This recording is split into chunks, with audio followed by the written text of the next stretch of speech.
7 de la mañana, 5 minutos. El Teatro Villamayor, ustedes saben, es el gran centro cultural del sur de Bogotá.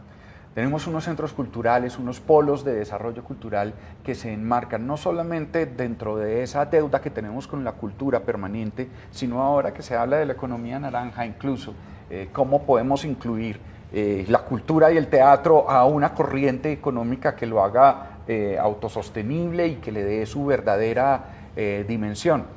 Ahí hay muchas dudas de que hasta qué punto pelear con la economía, qué tanto tiene que ceder la cultura para que se vuelva vendible, en fin, toda esta serie de cosas que son tan interesantes. De eso vamos a hablar con precisamente el alma de ese teatro que ha renacido y que está ahí esperando por miles y miles de personas que están deseosas, llenas de sed de cultura. Álvaro Andrés Martínez Coronel es nuestro invitado. Conversemos Bogotá.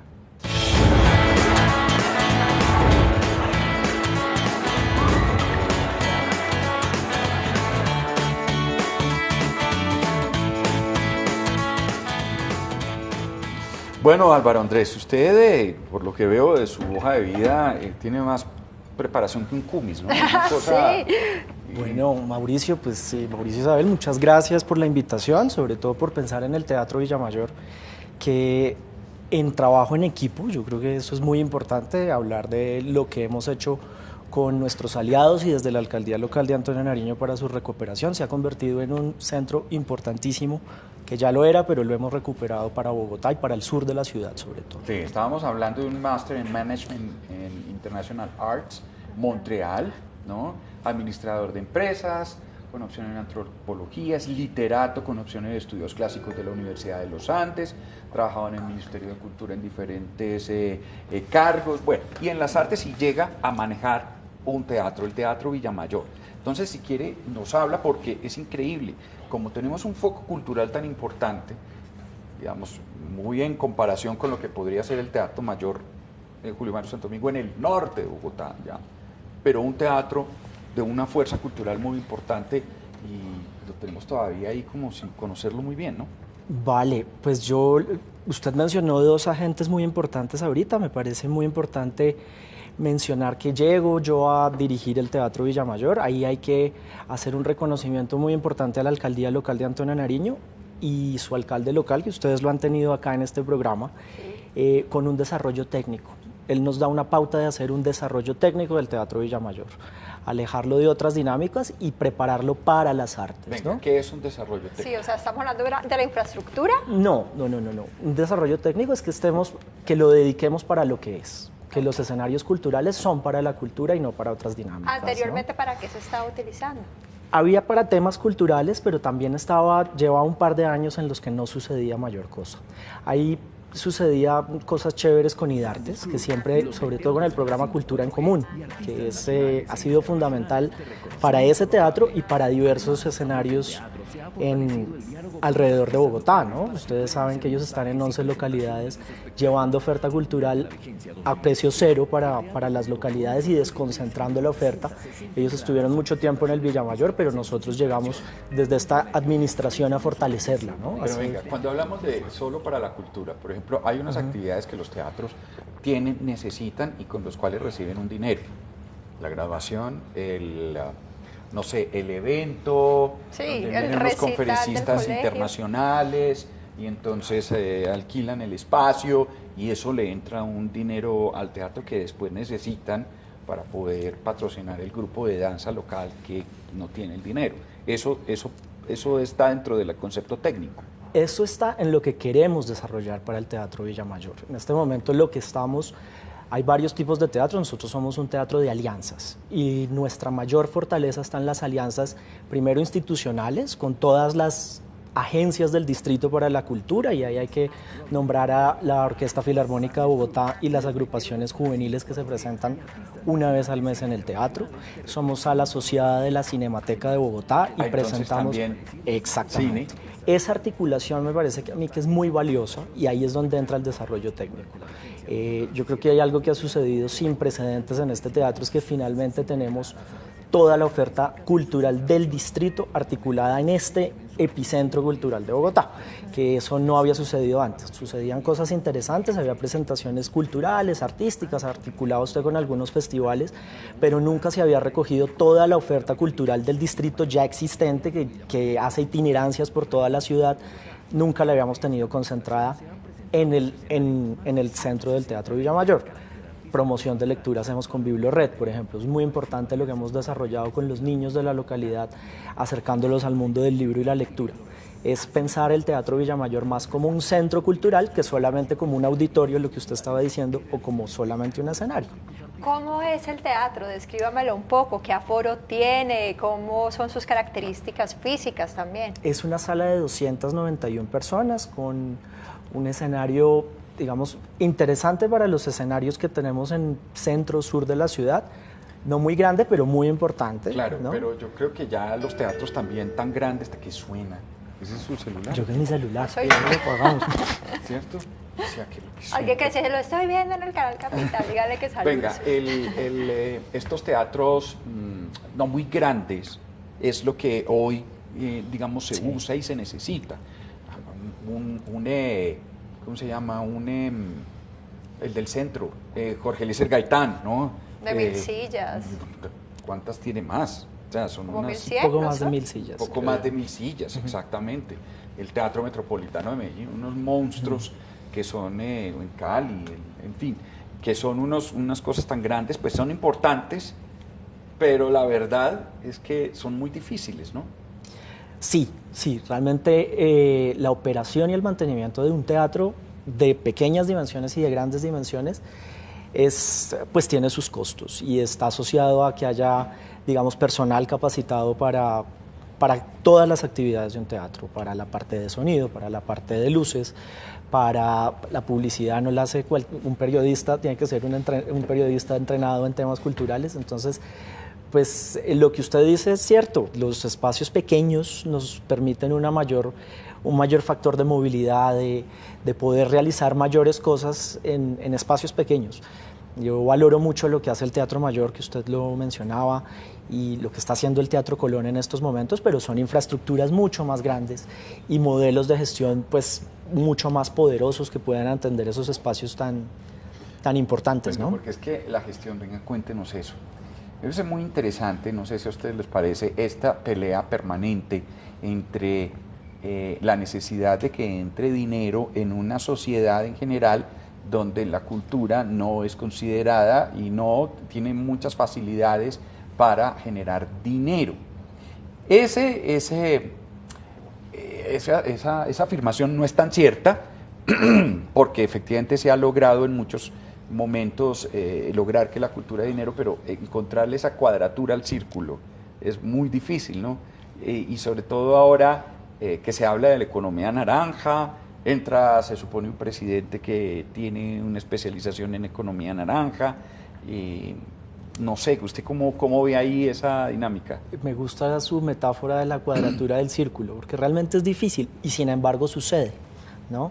Usted no sabe la cantidad de gestores, artistas, colectivos, agrupaciones que a mí me llegan todos los días al teatro. Yo atiendo la parte de sur-centro de Bogotá, básicamente, y es impresionante la cantidad de gente que opta por las artes y la cultura como una opción de vida. Así haya dificultades a veces para el sostenimiento, para obtener recursos, para presentarse a una convocatoria, una beca, que son las principales fuentes de financiación para estos temas, ¿no? Pero sin embargo sucede. ¿Qué tanto tiene que ceder la cultura para que le entre dinero? Es una pregunta difícil. Sí, yo sé. Yo sé. O sea, como esa pugna entre lo comercial y el arte. Gracias por ponerlo en términos de pugna. Yo creo que no hay pugna. Voy a citarle, más que a la economía naranja, que pues tiene sus desarrollos, a Martha Nussbaum, la filósofa.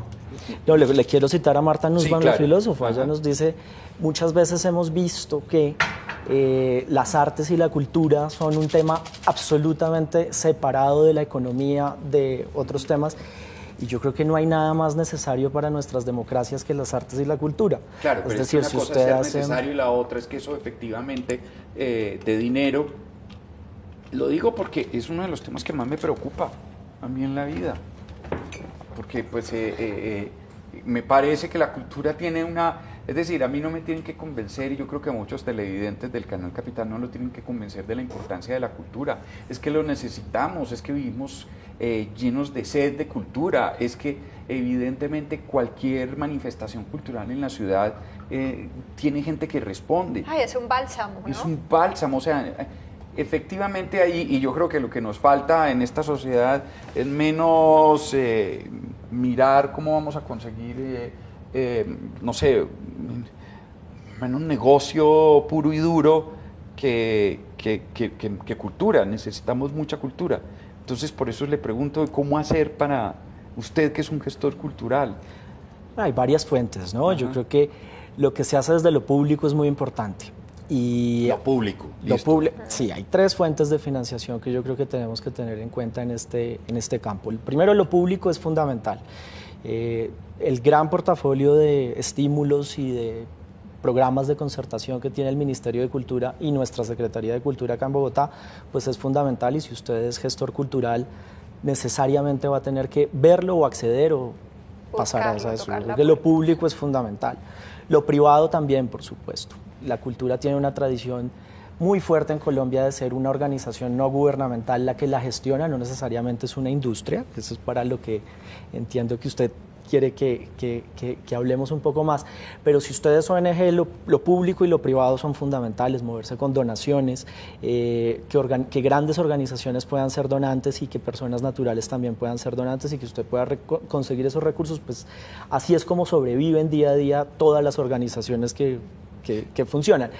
Pero también debe haber un desarrollo, digamos, de productos propios. Claro. Exactamente. Todas las organizaciones sociales, culturales que están muy interrelacionados, tienen que moverse en esas 3 fuentes de financiación, ¿no? Lo público, lo privado, y generar recursos propios ahí sí entra la creatividad. Ahí podemos quedarnos varias horas dando ejemplos de organizaciones exitosas en Colombia que lo han logrado, o en el mundo, desarrollando sus propios productos y ofreciéndolos. Pues ¿Se llena el teatro? ¿Se llena el teatro? Mucho. Eso sí me gusta. Sí, estoy muy contento, estamos muy contentos y estamos absolutamente sorprendidos por cómo ha respondido la comunidad o las comunidades, que eso es lo más importante, este desarrollo técnico segmentado en franjas de programación para diferentes comunidades, nos ha dado muy buen resultado en muy poco tiempo. Bueno. Entonces tenemos unos días maravillosos, empezamos con aforos muy bajos hace 1 año y medio cuando iniciamos, los sábados, los jueves, cosa de 40, 50 personas, y hoy estamos teniendo varias salas llenas, ¿no? En los diferentes 290 eventos. personas. 291 permanentemente nos está sucediendo. No quiero decirle que sea todos los días, pero cada vez más. Sucede mucho y sucede en franjas muy diferentes. ¿En qué franjas, por ejemplo? Para mí ha sido maravilloso como estos públicos le han respondido a la Orquesta Filarmónica de Bogotá. Orquesta Filarmónica de Bogotá. Las diferentes agrupaciones. Manolito? Para que vea Manolito, que las no diferentes agrupaciones juveniles de la Orquesta Filarmónica de Bogotá. Nosotros entendemos el Villamayor también como un teatro de formación, donde muchos artistas se foguean y se siguen formando, y donde los públicos también se forman en una programación amplia y diversa. Entonces, al usted ofrecer una gran parrilla de programación, pues el ciudadano puede escoger y encontrar cuál es el camino que más le gusta. Este tema con las filarmónicas juveniles ha sido muy interesante. Wow. Tanto la de cámara, como la banda, como la filarmónica, como el coro, cada vez se encuentran un espacio más interesante. La franja familiar de los sábados, yo destaco mucho lo que hace Cultura en Común en nuestro escenario, donde es muy importante, y en otros escenarios de la ciudad, pero en el nuestro es particularmente interesante cómo han venido creciendo las audiencias con ellos. La franja de promoción de lectura para mí me parece fundamental, es decir, una cosa es sentarse a leer en donde usted le guste, otra cosa es hacerlo en nuestro teatro, y guiado con la... Nos sentamos a leer en el escenario. Una persona se sienta en el escenario y sí, hacemos promoción de lectura y hacemos juegos alrededor de la lectura, acercamientos para niños, para para acercarnos a los libros y a la lectura, que es tan importante, ¿no? Maravilla.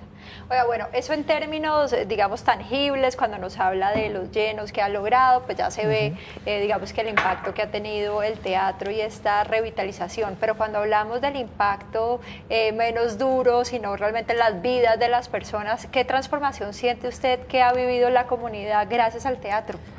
Pues es bellísimo. Mire, caminando Antonio Nariño, que es la localidad en la que nosotros trabajamos, desde Ciudad Jardín, El Restrepo, los diferentes barrios de nuestra localidad, hasta 5 de noviembre, la gente nos reconoce y nos pide más programación, más audiencia. Pues es muy interesante ver eso, y sobre todo que se va creando una comunidad alrededor de las funciones que nosotros presentamos. Usted ya reconoce los asistentes habituales y ya empieza uno a... Muchísimo. Desde hace mucho tiempo. ¿Qué viene ya en la empezamos. programación, digamos, ahora en julio? Bueno, me encanta que me pregunte eso. Gracias. Hay muchas cosas muy interesantes que se vienen y que quiero aprovechar este espacio para invitar A ver, cuéntenos. a esto. Voy a empezar por lo que usted me estaba diciendo, usted que está preocupado por la economía naranja, por todo este desarrollo. El Teatro Villamayor, que piensa en sus artistas locales y en los artistas emergentes de la ciudad, ha desarrollado una franja, y todos los miércoles, a partir de pasado mañana, todos los miércoles de julio y agosto, vamos a tener charlas de gestión. Esto para actualizarnos, por ejemplo, en cuáles han sido los desarrollos de la ley del espectáculo público, cómo sacar un código PULEP, que pues para ¿Código ¿Qué? Un código PULEP que es necesario para hacer cualquier presentación artística de un espectáculo público artístico ante el Ministerio de Cultura. Yo sé que esto es chino para la mayoría de la población, pero un gestor cultural lo tiene que saber. Debe conocerlo. Es chino debe y es una conocerlo. tortura china para cada gestor cultural, ¿no? No necesariamente. No necesariamente. Creo que la semana pasada, el viernes, tuve una obra de un chico que se estaba presentando su tesis de grado. Llegó con la misma percepción. Esto es una tortura china. Y en 8 días lo sacó, pudo sacar todos los papeles. Me dijo, Álvaro, es más terrorismo que cualquier otra cosa. No fueron sino 8 días. Pero pues es... Bueno, pero lo logró. Pues las torturas chinas generalmente duran más. Años de una gotica. Esto es más rápida. Esto es más rápido. Es la tortura pero express. Venga, les sigo contando. Oye, era un joven, pues. Entonces vamos a tener... saber principios básicos de derechos de autor, que para los artistas emergentes proteger su propiedad intelectual es fundamental, y en las economías creativas pues es fundamental que protejamos nuestros derechos de autor. Manejo de portafolio, cómo hacer campañas de financiamiento colectivo.